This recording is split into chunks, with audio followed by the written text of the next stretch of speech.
Movie की starting में हम न्यूयॉर्क सिटी की सबसे पॉपुलर जर्नलिस्ट के बारे में देखते हैं। उसका नाम था एंडी। वो काफी पॉपुलर थी। वो अब एक आर्टिकल लिख रही थी कि ताजिकिस्तान में शांति कैसे लाए। हम देखते हैं कि अपनी कलीग जेनी से वो बात कर रही थी। उसकी बातों से हमें लग रहा था कि एंडी अपने काम को लेकर फ्रस्ट्रेटेड है। वो उसे कहती कि पॉलिटिक्स छोड़कर बाकी चीजों पर भी मुझे आर्टिकल्स लिखने हैं, जैसे एनवायरमेंट, फैशन, ट्रेंड्स। तो जिस तरीके से आर्टिकल लिख रही थी, ये सब लिखकर वो फ्रस्ट्रेटेड हो गई थी। यहाँ पर एंडी की फ्रस्ट्रेशन दूर करने के लिए जेनी उसे बास्केटबॉल गेम की टिकट दिखाती है।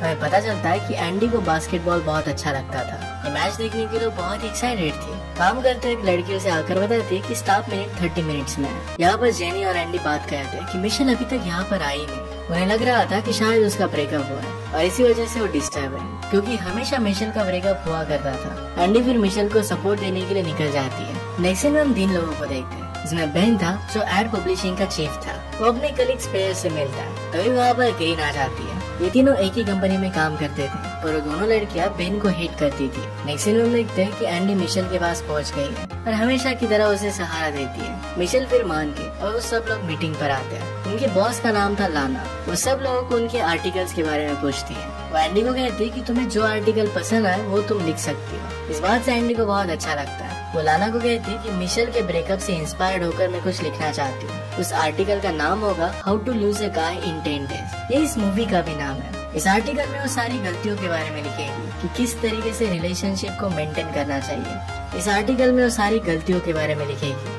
कि कोई रिलेशनशिप किस तरीके से खराब होती है। इससे कपल्स को आइडिया आएगा कि किस तरीके से रिलेशनशिप को मेंटेन करना चाहिए। ये आइडिया लाना को पसंद आता है। इसके लिए पहले एक आदमी को डिसाइड करेगी, फिर नेक्स्ट 10 डेज में उसके साथ रिलेशनशिप में रहेगी और उसके बाद ब्रेकअप कर लेगी। लाना फिर उसे इस काम को जल्दी से स्टार्ट करने के लिए कहती है। कुछ देर बाद लाना स्पेस और ग्रीन को एंडी से मिलवाती है। वो एंडी को कहती है कि हमें तुम्हारे न्यू आर्टिकल के बारे में पता चला है। उन्हें पता था कि एंडी किसी आदमी को फंसाने के लिए ढूंढ रही है। इसी वजह से उसे एक पार्टी में इन्वाइट करती है और कहती है कि वहाँ पर तुम्हें बहुत सारे लड़के मिल जाएंगे। नेक्स्ट में हम देखते हैं कि बेन के फ्रेंड्स ने उसे बताया कि दोनों लड़कियों को डायमंड का प्रोजेक्ट लीड करने के लिए कहा गया है। इस बात से बेन को बहुत बुरा लगता है। उसे प्रोजेक्ट खुद के लिए चाहिए था, उसे लीड करना था। वो सीधा इवनिंग की पार्टी में पहुंच जाता है, जहाँ पर उसके बॉस वार्नर थे। वार्नर से काफी सारी बातें करता है। कहता है कि उन लड़कियों से मैं काफी अच्छा लीडर हूँ। मुझे डायमंड्स के बारे में उन लड़कियों से ज्यादा नॉलेज है। लड़कियों की पसंद के बारे में भी मैं बहुत कुछ जानता हूँ। किसी भी लड़की को मैं तुरंत प्यार में गिरा सकता हूँ। ये सब बातें सुनकर स्प्रेड और ग्रीन को इस बात से बहुत बुरा लगता है। तभी वहाँ पर एंडी अपने फ्रेंड के साथ पार्टी में आके स्प्रेड और ग्रीन एंडी को देखती है।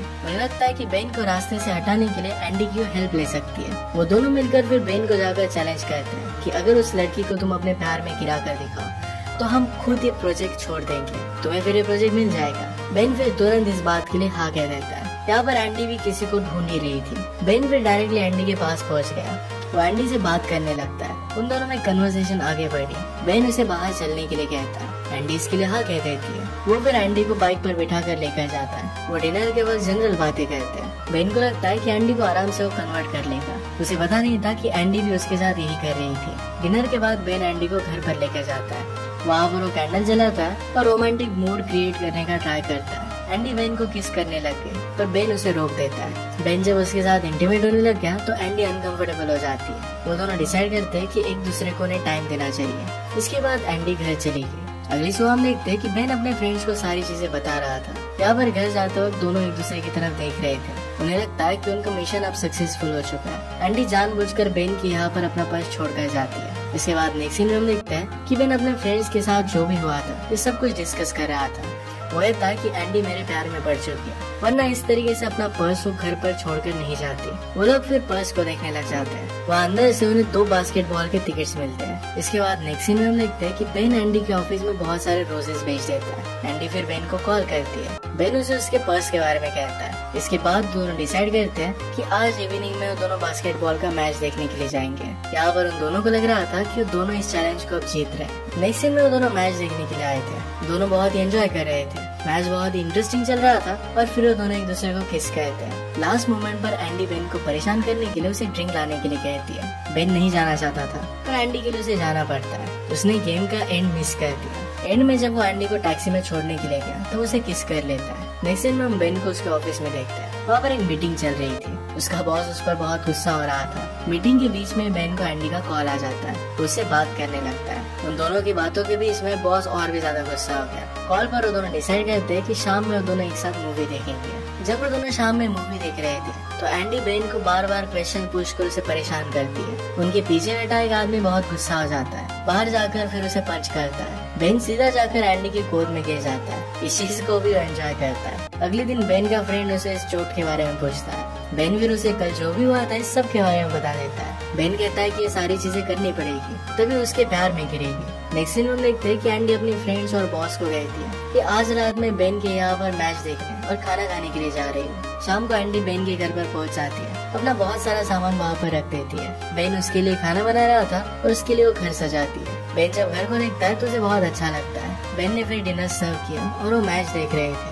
एंडी डिसाइड करती है कि उसे परेशान करेगी। उसे कहती है कि तुमने सब कुछ मीट बनाया, नॉन वेज बनाया, मैं सिर्फ वेज खाती हूँ। इसके बाद फिर बेन को एंडी के साथ जाकर वेज खाना पड़ता है जो उसे पसंद नहीं था। उनका मैच देखने का प्लान भी रुइन हो गया था। एंडी को खुद मैच देखना अच्छा लगता था, तो बीच बीच में किचन में जाकर वो मैच देख रही थी। एंडी चाहती थी कि अब वो बेन के साथ ब्रेकअप करे, पर बेन उसे कुछ भी नहीं कहता। वो जल्दी से घर पर आते हैं और बेन मैच लगाता है। एंडी यहाँ पर भी उसे परेशान करती है। वो दोनों फिर एक दूसरे के करीब आते हैं। वो बेन के प्राइवेट पार्ट को लेकर मजाक उड़ाती है। ये बेन को अच्छा नहीं लगता। वो उसे सीड्यूस करती है, पर फिर वैसे ही वहाँ से चली गई। नेक्स्ट सीन में बेन जब अपने ऑफिस में था तो अपने फ्रेंड्स को कह रहा था कि एंडी पूरी तरीके से बदल चुकी है। पहले उसका बिहेवियर बहुत ही अलग था, अब स्लोली वो बदलने लग गई है। उसे समझ में नहीं आ रहा था कि अब उसे क्या करना चाहिए। इस बात का उसका फ्रेंड मजाक उड़ाते हैं। वो लोग इसके बारे में डिस्कस कर रहे थे, तभी एंडी वहाँ पर आके बेन फिर अपने फ्रेंड से उसे इंट्रोड्यूस कराता है। एंडी बेन को फिर एक कुत्ता दिखाती है। वो कहती है कि मैं तुम्हारे लिए गिफ्ट लाई हूँ।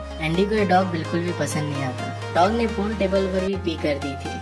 बेन यहाँ पर भी अपने गुस्से को कंट्रोल में कर लेता है। डॉग को लेकर फिर बेन घर पर पहुँच जाता है। एंडी ने उसके लिए बहुत सारे वॉइस मैसेजेस छोड़े थे। इसे सुनने लगता है, तभी डोर पर नॉक आता है और एंडी वहाँ पर आ गई थी। उसके हाथ में एक एल्बम था। वो कहती है कि तुम्हारी फ्यूचर फैमिली कैसी हो, इसके लिए मैंने एक एल्बम डिजाइन किया है। बेन इस एल्बम को देखता है तो इसमें एंडी ने बेन के बच्चों को काफी बदसूरत बना दिया था। ये देखकर बेन काफी चिढ़ जाता है, लेकिन फिर भी वो कुछ नहीं कहता। इसी बीच बेन को उसकी मदर का कॉल आता है। यहाँ पर बेन उसकी मदर से एंडी की बात करवाता है। यहाँ में उनकी बातों से पता चलता है कि एंडी ने ऑलरेडी बेन की मदर से बात की थी जब वो उसके बचपन की फोटोज ले रही थी। इन सब बातों से बेन बहुत परेशान हो जाता है। जब वो अपना फेस वॉश करने के लिए जाता है तो देखता है कि एंडी ने उसका पूरा घर लेडी चीजों से भर दिया था। उसे लगता है कि एंडी अब उस पर हावी हो रही है। इस बात से वो काफी गुस्सा होता है, पर फिर भी उसे कुछ नहीं कहता। तो एंडी को कहता है कि अब मैं सोने जा रहा हूँ। एंडी उससे कहती है कि मेरे पास 2 टिकट्स है। बेन को लगा कि बास्केटबॉल के मैच की टिकट्स है, पर एक्चुअल में कंसर्ट के टिकट्स थे।